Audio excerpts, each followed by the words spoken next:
could this ceasefire have been reached without the US, even though perhaps they're not a neutral negotiator? They're certainly not a neutral negotiator. I think all three of us and like my 5-year-old niece could agree on that.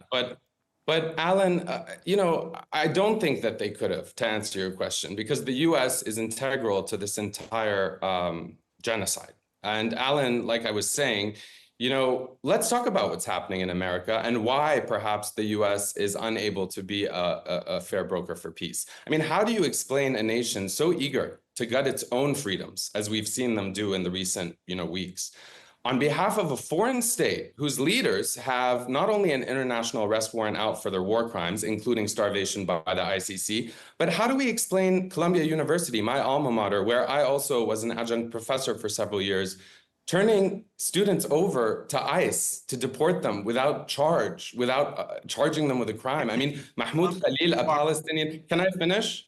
Mahmoud Khalil, a Palestinian doctoral student, arrested in broad daylight in front of his 8-month pregnant wife by unnamed agents wearing Avengers shirts. I mean, it's insane to me that we're sitting here having a debate about America perhaps not being a fair broker. I mean, Jewish students protesting genocide, Alan, are being expelled for protesting against genocide and ethnic cleansing, which, as you know, millions of Jews were the victims of during the Holocaust.